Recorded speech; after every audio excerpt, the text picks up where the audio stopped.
En el año 2006, en los pasillos silenciosos de los institutos que procesaban datos de satélites en órbita, comenzó a insinuarse una inquietud difícil de nombrar.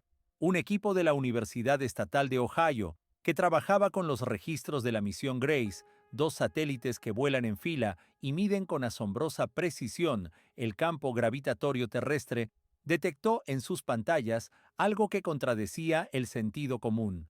Su mirada se posó en la placa de hielo de la Antártida Oriental, en la inmensa y desolada región llamada Tierra de Wilkes.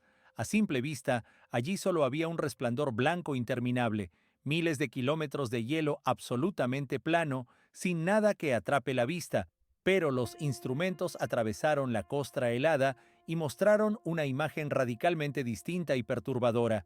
A una profundidad enorme bajo un escudo de varios kilómetros de grosor, yacía una masa colosal y anómala.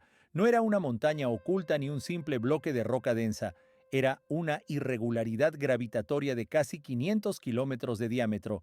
El tirón de ese objeto era tan potente que literalmente deformaba el espacio a su alrededor y jalaba un poco más fuerte de lo normal a los satélites cuando sobrevolaban la zona. En geofísica, a este tipo de fenómeno se le llama MASCON, concentración de masa. Sin embargo, mascons de ese tamaño se ven en la Luna o en Marte, no en la Tierra.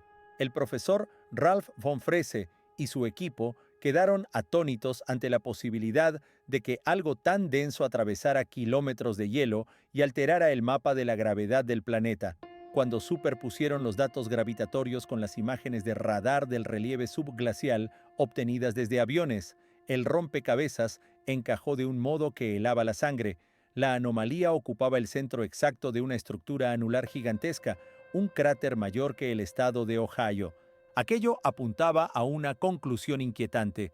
Bajo el hielo antártico podía esconderse la causa de una de las catástrofes más terribles y destructivas de toda la historia de la Tierra.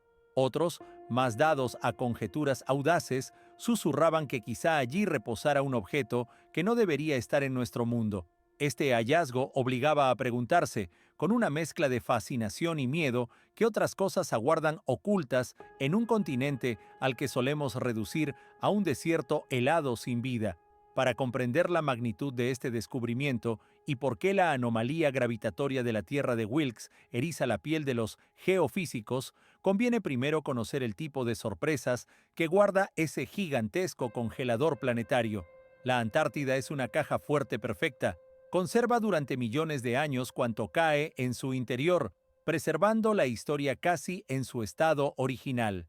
Asomémonos a otras revelaciones, a veces increíbles y casi fantasmales, que han estremecido al mundo científico, y luego regresemos a la pregunta central de la Tierra de Wilkes. Imagine el paisaje irreal de los valles secos de McMurdo.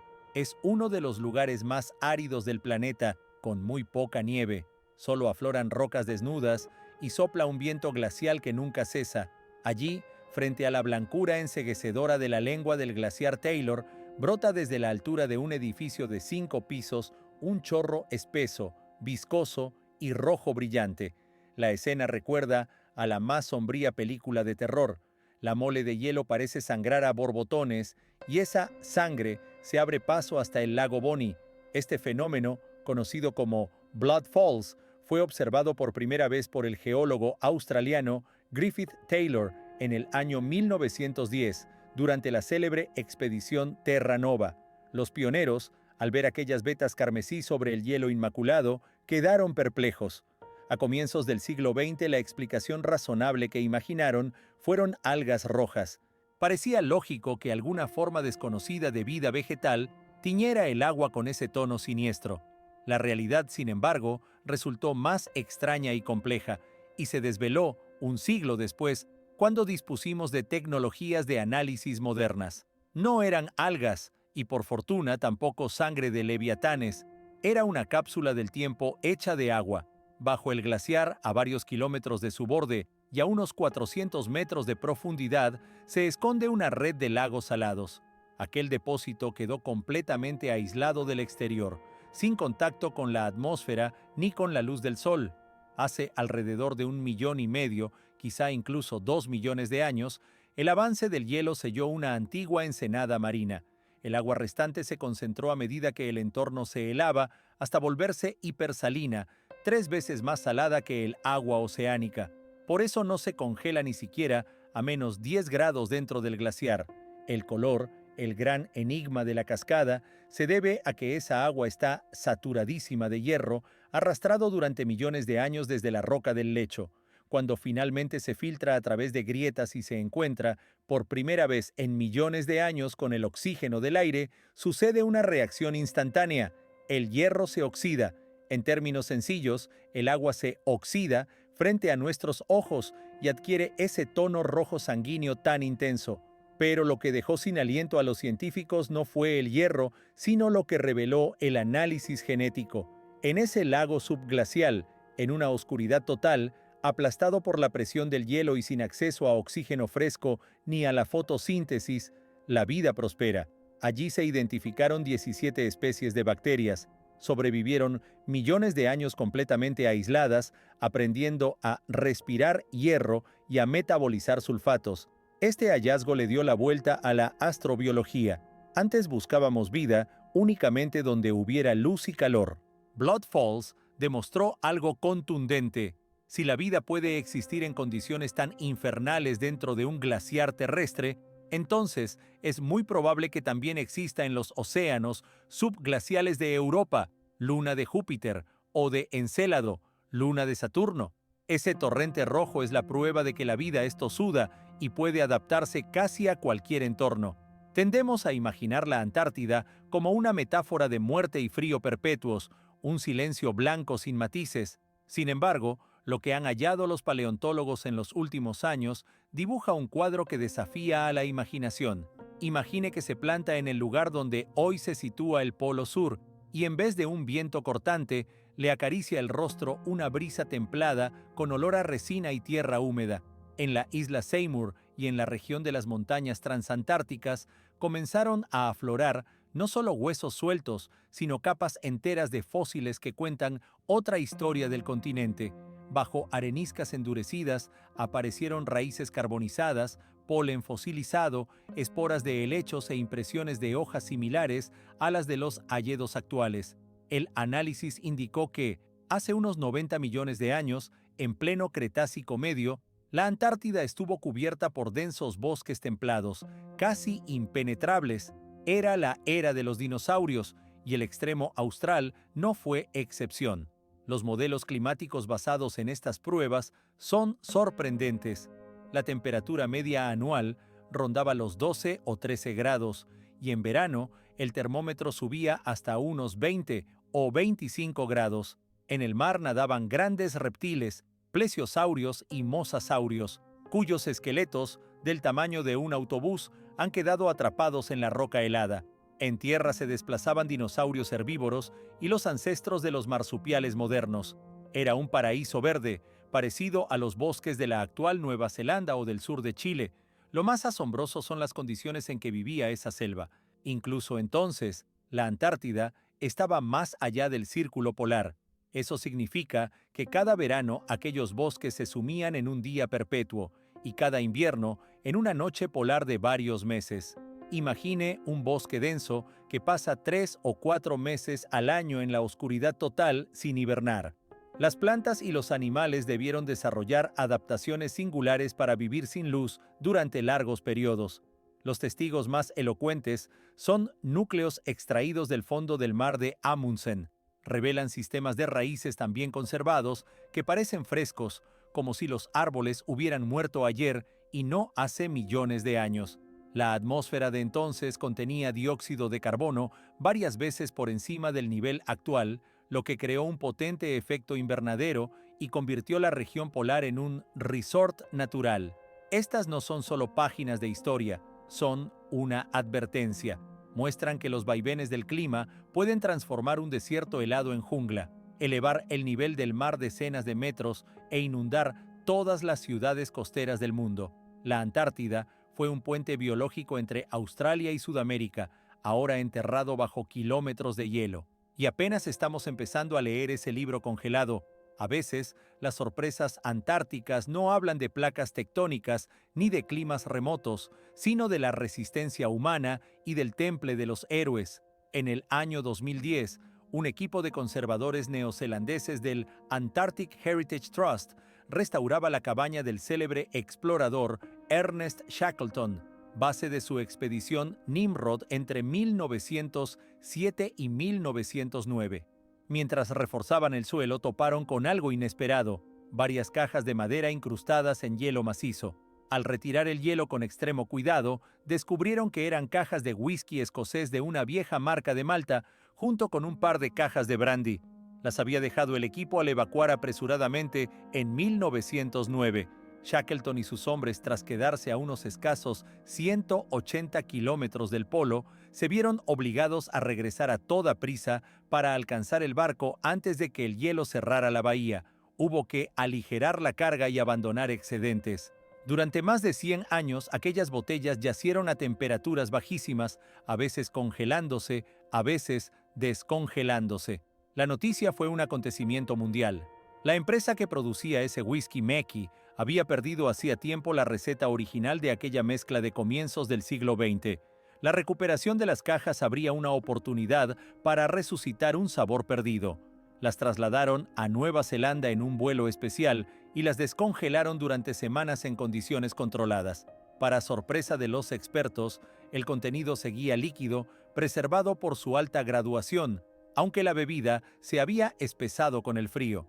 El maestro mezclador de la compañía, Richard Patterson, recibió permiso para extraer con una jeringa a través del corcho una muestra diminuta. El análisis reveló un perfil químico singular. La turba empleada para secar la malta procedía de las Islas Órcadas, lo que confería al destilado un matiz ahumado distintivo, casi imposible de replicar con métodos industriales actuales. Y sin embargo, lo más conmovedor de esta historia no es el alcohol, sino su contexto. Esas botellas simbolizan el afán de unos caballeros por preservar un trozo de civilización en el confín del mundo, en medio de tormentas y peligros mortales. La cabaña de Shackleton, donde hallaron las cajas, parece un museo suspendido. En los estantes hay latas de conserva, un libro abierto reposa sobre la mesa y unos calcetines cuelgan sobre la estufa. El frío de la Antártida detuvo el tiempo y nos deja asomarnos a 1909 sin máquina del tiempo para sentir cómo vivían aquellos hombres temerarios. La Antártida es quizá el mejor lugar del planeta para buscar visitantes del espacio exterior. No hombrecillos verdes, sino piedras. Imagine un lienzo blanco inmenso. Cualquier piedra negra sobresale a kilómetros. No hay vegetación que la oculte, ni cantos rodados corrientes que la confundan. Además, el flujo de los glaciares actúa como una cinta transportadora gigante. El hielo se desplaza, choca con las montañas, el viento lo pule y los meteoritos caídos durante milenios se acumulan en zonas concretas. Aún así, un hallazgo en Allan Hills en 1984 superó todas las expectativas. Se trataba de una roca sin pretensiones, de unos 2 kilogramos, que recibió el nombre técnico ALH 84001. Al principio la tomaron por un fragmento de asteroide cualquiera y la enviaron a almacenamiento. Años después, con técnicas de análisis más avanzadas, los científicos desvelaron su origen real. La composición de los gases atrapados en microcavidades coincidía a la perfección con la atmósfera marciana, tal como la midieron las sondas Viking. Aquella piedra era un pedazo de Marte. Su periplo roza lo increíble. Hace unos 4.000 millones de años, cuando Marte era más templado y húmedo, solidificó un magma que dio origen a esa roca.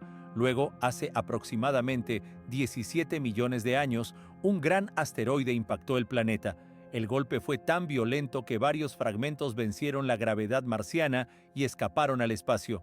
Durante muchísimo tiempo la roca vagó por el sistema solar hasta que, hace alrededor de 13.000 años, la atrajo la gravedad terrestre y cayó sobre la Antártida.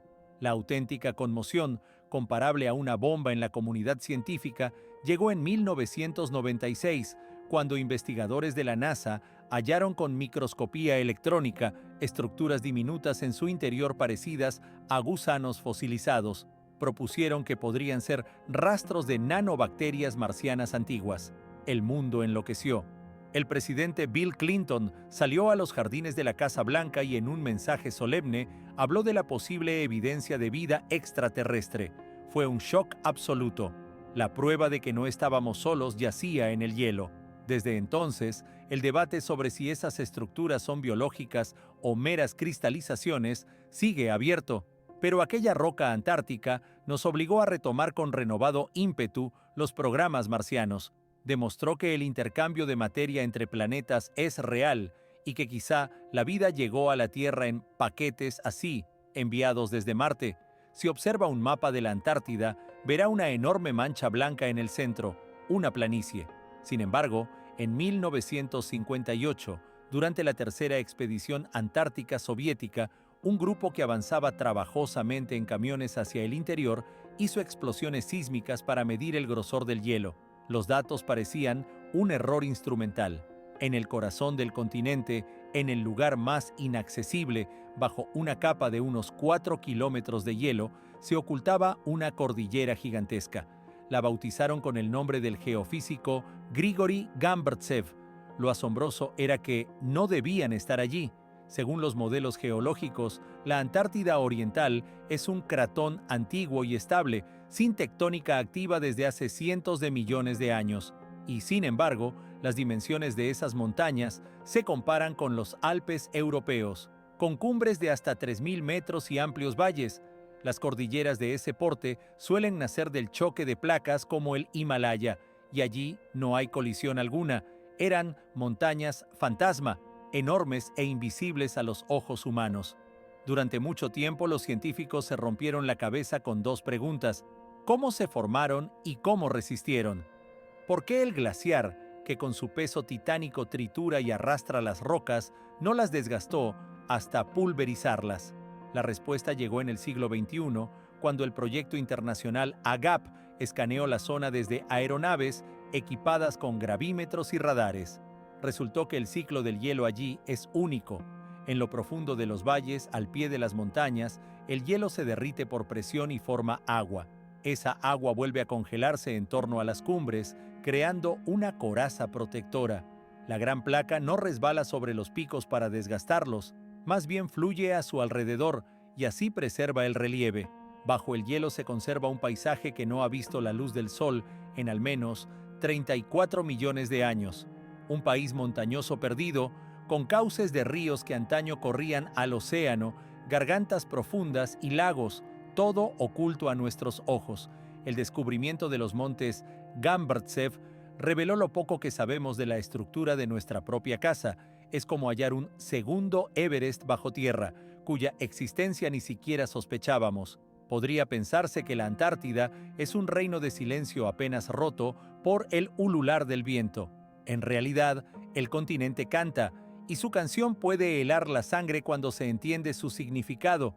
Investigadores que desplegaron una red de sismómetros muy sensibles sobre la plataforma de hielo de Ross, una placa flotante del tamaño de Francia, encontraron un fenómeno insólito y persistente. El glaciar emite un zumbido de baja frecuencia casi continuo. El oído humano no lo percibe directamente porque vibra alrededor de 5 hercios. Si se acelera la grabación, el sonido se hace audible y recuerda la banda sonora de un thriller místico, un aullido lúgubre que sube y baja, cambiando de tono, como si un órgano gigante y desafinado estuviera tocando bajo el hielo. La causa de ese canto es el viento, que barre las dunas de nieve y hace vibrar la costra superficial como la membrana de un tambor o una cuerda tensa. Lo que de verdad impresiona no es que suene, sino que esa música sea un diagnóstico.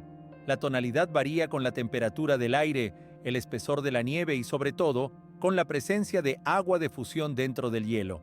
Cuando la plataforma empieza a derretirse y a perder estabilidad, la canción cambia. Este hallazgo supuso un avance en climatología. Aprendimos a escuchar la voz del glaciar en tiempo real. Si el tono se modifica de forma brusca o errática, puede ser la señal de un fallo estructural, el preludio del colapso de la plataforma, un evento capaz de elevar el nivel del mar de manera súbita. La plataforma de Ross frena masas enormes de hielo continental. Si se diera, las consecuencias serían globales. La Antártida no es muda, informa constantemente de su estado, y el hecho de que haya cantado tanto en los últimos años preocupa con razón a la comunidad científica. Llegamos a un descubrimiento reciente y quizá el más cinematográfico. La leyenda del Endurance, resistencia, se enseña en las escuelas. En 1915, el barco de Sir Ernest Shackleton quedó atrapado por los hielos del mar de Weddell. El hielo, con un crujido monstruoso, trituró el sólido casco de madera como si fuera una caja de fósforos. La tripulación se salvó realizando una proeza de supervivencia sobre témpanos y en botes. El barco, sin embargo, se hundió y su paradero permaneció desconocido durante más de 100 años. El mar de Weddell es uno de los lugares más peligrosos, fríos e inaccesibles del planeta. El continuo deriva de grandes témpanos impide la navegación. Pero en marzo de 2022, la expedición Endurance 22 logró lo imposible. Con vehículos submarinos autónomos, Sabertooth, capaces de descender a profundidades enormes, comenzaron a rastrear el fondo y dieron con el barco. Estaba a 3.008 metros. Cuando las primeras imágenes de alta definición aparecieron en las pantallas del rompehielos, marinos y arqueólogos curtidos se frotaron los ojos. Muchos rompieron a llorar. Lo habitual es que los pecios de madera se conviertan en polvo al cabo de un siglo. Los devoran los gusanos marinos y se colapsan. El Endurance, en cambio, reposaba adrizado, orgulloso y casi intacto. En las aguas heladas de la Antártida no hay xilófagos, y la madera se conserva de manera prodigiosa. En la popa brillaba todavía la inscripción dorada Endurance y la estrella polar de 5 puntas. El timón se mantiene entero, los palos rotos y la jarcia yace como cayó en 1915. A través de los ojos de buey se adivinan los camarotes. Botas y vajilla yacen esparcidas en la cubierta, tal y como las dejaron los hombres al huir para salvar la vida. Este hallazgo, por su preservación casi sobrenatural, no es un montón de restos, es un monumento a la era más heroica de la exploración polar, que la Antártida ha cuidado como una conservadora en su sala oscura y helada. Las imágenes se propagaron por todo el mundo y millones de personas pudieron rozar una historia que parecía perdida para siempre en el abismo. Nos acercamos al clímax con un objeto que durante años pareció rozar la ciencia ficción: el lago Vostok. No es un charco bajo la nieve, sino el mayor lago subglacial del planeta, oculto bajo una monstruosa cúpula de hielo, a unos 4 kilómetros exactamente bajo la legendaria estación rusa Vostok, el lugar donde se han registrado las temperaturas más bajas de la Tierra. Sus dimensiones son enormes, comparables al Baikal o al Ladoga. Se extiende unos 250 kilómetros y, lo más sorprendente, ha estado completamente aislado de la biosfera terrestre durante entre 15 y 25 millones de años. Imagine un cuerpo de agua sin contacto con la atmósfera desde mucho antes de que los ancestros del ser humano pisaran la Tierra. La presión allí es colosal, del orden de 400 atmósferas. El agua contiene oxígeno en una concentración unas 50 veces superior a la habitual, debido a la fusión del estrato superior del glaciar. Su temperatura es templada, en torno a 10 grados positivos, gracias a manantiales geotérmicos en el fondo. Es literalmente un mundo extraterrestre bajo nuestros pies. Perforar hasta el lago fue un thriller tecnológico que tomó más de una década. Los científicos temían introducir bacterias modernas o químicos y arruinar un ecosistema virgen. Se detuvo el proceso durante años mientras se desarrollaban técnicas estériles y se empleaba queroseno como fluido de perforación para evitar que el pozo se congelara. Cuando, en 2012, los exploradores rusos alcanzaron la superficie del agua, el mundo contuvo la respiración. Las primeras muestras fueron una sensación. El análisis de ADN reveló bacterias distintas a todo lo conocido. Una de ellas mostraba una similitud genética inferior al 86% con especies terrestres conocidas. En genética, esa diferencia es un abismo. Sugiere que, durante millones de años, la vida del Vostok evolucionó por una senda alternativa. Es un modelo listo para la búsqueda de vida fuera de la Tierra. Si los microorganismos sobreviven aquí, en tinieblas, bajo enorme presión y con una sobrecarga de oxígeno, también podrían prosperar en los océanos de Europa y Encélado. Por si fuera poco, en la zona se han registrado fuertes anomalías magnéticas que alimentan teorías conspirativas sobre bases secretas o ruinas ancestrales. Incluso dejando a un lado esas fantasías, la realidad del Vostok asombra.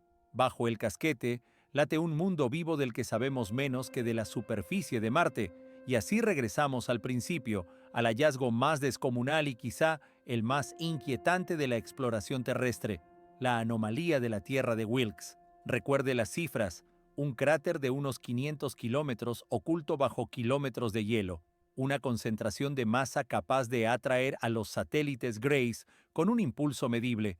¿Qué yace ahí? Tras años de análisis, modelos y debates, ha cobrado fuerza una hipótesis que reordena nuestra comprensión de la historia de la vida. La versión principal sostiene: bajo la capa antártica se oculta el mayor cráter de impacto del planeta. Sería 2 veces, o incluso 3 veces, más grande que el célebre Chicxulub de México, el mismo que acabó con los dinosaurios hace 66 millones de años. Si aquellos se extinguieron por un asteroide de unos 10 kilómetros de diámetro, el cuerpo que golpeó la Tierra de Wilkes debió de ser monstruoso, de entre 40 y 60 kilómetros. No era una roca cualquiera, era un asesino planetario. Los científicos correlacionan la fecha de ese posible impacto con el episodio más terrible para la biosfera, la gran extinción del Pérmico, la gran mortandad, ocurrida hace unos 250 millones de años. Entonces, desapareció el 96% de las especies marinas y más del 70% de los vertebrados terrestres. La vida pendió de un hilo. Durante mucho tiempo se consideró que las erupciones de los supervolcanes de Siberia bastaban como explicación. El cráter de la Tierra de Wilkes aportaría la pieza que faltaba. Un golpe de esa magnitud pudo disparar una resonancia tectónica, una onda de choque que recorrió el planeta y se concentró en el punto antipodal, justo donde están los traps siberianos, desatando erupciones monstruosas. La conclusión más sobria, y no por ello menos estremecedora, es que la Antártida podría ser la tumba de aquel mundo antiguo. La anomalía gravitatoria sería un acúmulo de manto ultradenso que ascendió por el boquete abierto en la corteza, mezclado con los restos metálicos del asteroide. Dicho de otro modo, bajo kilómetros de hielo reposa un gigantesco cuerpo cósmico de metal y piedra que casi aniquiló nuestro planeta. El hielo impide tomar muestras directas, y los escépticos subrayan que la forma es demasiado regular, lo que alimenta teorías delirantes sobre portales, tierras huecas u objetos artificiales. Pero la realidad científica resulta más inquietante que cualquier ficción. El solo hecho de que caminemos sobre un mundo en cuyo interior parece haberse alojado algo semejante a una bala de unos 5 kilómetros obliga a replantearnos la seguridad planetaria. Hoy, aeronaves con radares de penetración de nueva generación cartografían el hielo y elaboran un mapa tridimensional de esta cicatriz de la Tierra. Cada nuevo sobrevuelo aporta datos que confirman la estructura en anillo. La Antártida no solo atesora secretos, custodia el secreto de nuestra propia existencia. Si aquel asteroide hubiera pasado de largo o caído con otro ángulo, la evolución habría tomado un rumbo distinto. Tal vez todavía reinarían los gigantescos terápsidos y usted y yo no estaríamos aquí. La anomalía de la Tierra de Wilkes es un monumento helado a la ruleta cósmica, un recordatorio de lo frágil que es nuestro mundo y de las fuerzas descomunales que duermen bajo la engañosa calma blanca del Polo Sur.